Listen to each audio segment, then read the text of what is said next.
Дараагийн мэдээг танилцуулъя. Японд даяар хичээл таслах хугацаа нэмэгдсэн байна. За Японы боловсролын яам жил бүр 30 ба түүнээс дээш өдөр хичээл тассан сурагчдад ахрах таслалт нэртэй нэр томьёог ашигладаг болсон. За өнгөрсөн оны 4-р сараас 2025 оны 3-р сар хүртэлх хугацаанд нийт орон даяар 350 мянга гаруй сурагчид энэхүү тодорхойлтын шалгуурыг хангасан гэдэг нь өмнөх оноос 7500 орчмоор өссөн байна. За энэ нь бол нийт ахлах ангийн сурагчдын 216 архагт хичээл тасалсан нь өмнөх оноос бол 150 орчим хувиар өссөн үзүүлэлт байна. За үүнтэй ажил хичээл тасалсан бага сургуулийн сурагчдын тоо огцон өсөж 7300-аар өссөн байна. За ингэснээр бол нийтдээ 137 мянга орчим хүүхэд хичээл тасалсан байна. За 5 6 дугаар ангийн сурагчдын тасалтын тоо 10 жилийн өмнөхөөс 4 дахин өссөн бол 1 2 дугаар ангийн сурагчдын тоо 7 дахин тасалж байгаа өсөлт нэмэгдсэн байна. За ийм сурагчдын 30 орчим хувь нь сургууль сурах хүсэл эрмэлзэн дутмаг байгаагаас энэхүү хичээлээ таслах болсон гэж мэдэгдэж байгаа бол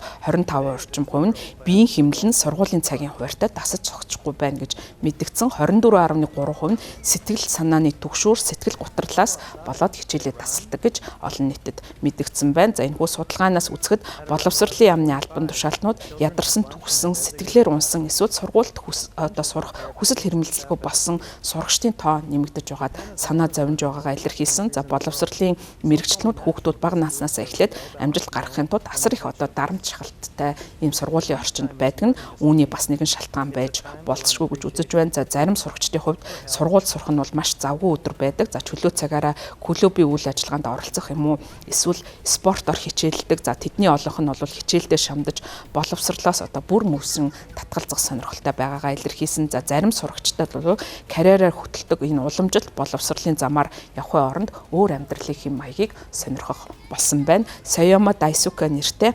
Осакагийн их сургуулийн профессорын хэлснээр Япон улс олон нийтийн боловсролын бүх хандлагыг дахин авч үзэх шаардлагатай гэж үзэж байна. За бусад орнуудын үлгэр жишээ дуурайлалаас бол авах боломжтой гэж үзэж байна. Жишээлх юм бол Франц улс сурагч оюутнуудад загтал харилцааны сургалтаар суралцах боломжийг олгодог үндэсний зайн сургалтын төв байгуулсан гэж хэлж байна. За тийм учраас гэр бүлүүд гэртээ тохиромжтой сургалтын орчныг бүрдүүлж чадвал гэрээр сургалт явуулахыг зөвшөөрдөг юм байна. Харин Японы хувьд бол энэхүү загварыг бас нэвтрүүлэх боломжтой. Японы чөлөө авч сургуульд очихгүй байгаа сурагчдад зориулсан альва дэмжлэгийн систем нь хичээлийн дараах амьдралыг нь бас харгалзан үзэх ёстой гэж үзэж байгаа юм байна. За өөрөөр хэлбэл Японы уламжлалт сургалтын тогтолцоо нь өнөөгийн сурагчдын хэрэгцээ шаардлагат нийцэхгүй байгаа учраас үнийг өөрчлөх шаардлагатай гэж үзэж байгаа юм байна.